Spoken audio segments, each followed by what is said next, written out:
Today I'm going to show you some behind the back hacks to really cook defenders. Get out of here, man. Okay, so the first hack and key is this is really gonna work well when I'm attacking an angle to try to get past his hip. Now from there, what's gonna happen is either A, he's gonna get in front of me, or B, he's not, and if he's not, well then I just go, right? I just keep going past him, I fight through the contact, maybe if there's a little contact there, obviously without picking up the foul. But I can also use this almost like as a game of chicken. I can just kind of be waiting for him to go for the ball, and at that moment, wrap it behind the back. Now this works perfectly because if you'll notice, once he goes for the ball and he reaches for it, boom, he's sliding there. I got great protection. I'm coming past him, I'm behind him. There's really no way for him to get back in the play as long as I'm being quick with getting to the rim, or I can come from here and kind of put him in jail like you see like John Morant, Trae Young, all the best guards do, Kyrie Irving, right? One really big key with your behind the back is you have to have good ball control, footwork, and athleticism. The free workout pinned in the comments will help you with all that. Next tip is you don't want to get into this when I'm here. I'm too close here. Now Jason can pick that, right? So you want to think about starting to get into that behind the back motion, actually putting it behind the back a little before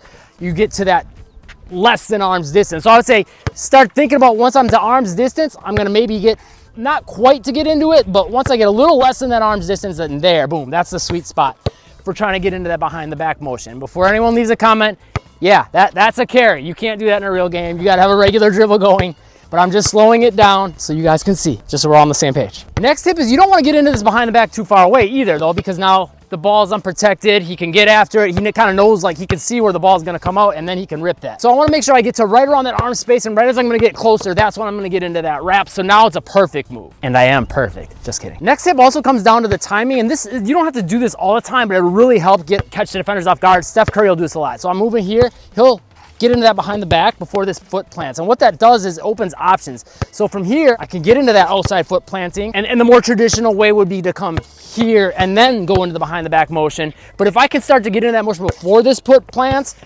I can kind of catch him off guard because he sees this foot about to come here, so he thinks I'm still coming there and the ball's already out here away from him.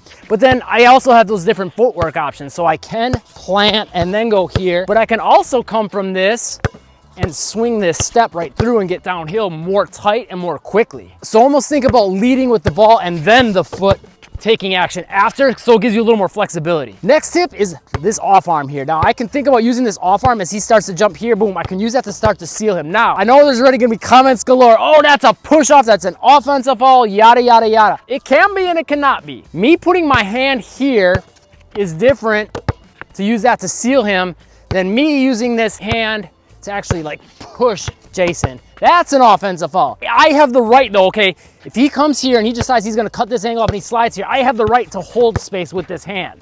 Just like he on defense, if I'm moving, he might put his hand on my hip, right? He has the right to hold that space, but he doesn't have the right to push into my space. So this is a way to boom, seal, and I can get a little crafty and maybe get away with a little push by coming just a little bit and turning a little, and I can see how that kind of turns him that way, and like he's literally going out of the play, and use that to your advantage. Another hack is when I'm on the move or on a fast break, if Jason's gonna boom, take that cross body reach, so if he reaches with his left hand across, that's a really good time to get into this wrap because boom, you can see how he's facing that way. We're literally going opposite directions. His back is to me. He's in no position to get back in front of me. So if I can see what he's trying to do and anticipate that, he's cooked. So a lot of this comes to like just reading the floor and of course reading the defender and seeing what their intentions are, so that way you can time it and let them think that, oh, okay, I'm not really, like what I'll do is I'll like look at them, but I'll be like kind of looking over here, so they think I'm not paying attention. So then boom, as soon as they go, they're cooked. So the setup is another big hack with that. This also is a great move to use on loose balls, because a lot of times the defender's gonna go for it. They're gonna expect, if, okay, I'm gonna catch in this left hand, I'm gonna keep coming to this left side, and right as he's going for it, boom, and get right into that wrap. Another hack is to think about ball positioning on where you're gonna put the ball out of this wrap behind the back. Again, setup's gonna be the same. Jason's trying to beat me here. I wanna think about from here where I'm gonna push the ball. So if I know there's open space here to get in a three, I might wanna think about pushing it more to the side. If I know I got more space over here, I wanna think about, okay, boom, I'm gonna push it more downhill.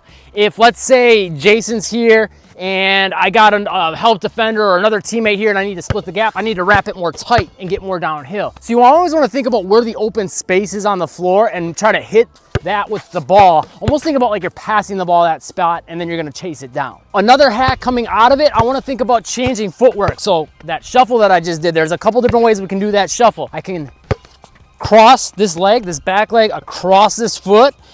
Make sure this foot pops before it lands though, so that way I don't trip over my own feet. what that's gonna allow me to do is cover a lot of ground a little more laterally. You can also, some players will do it crossing in the foot in front, so it would look like this.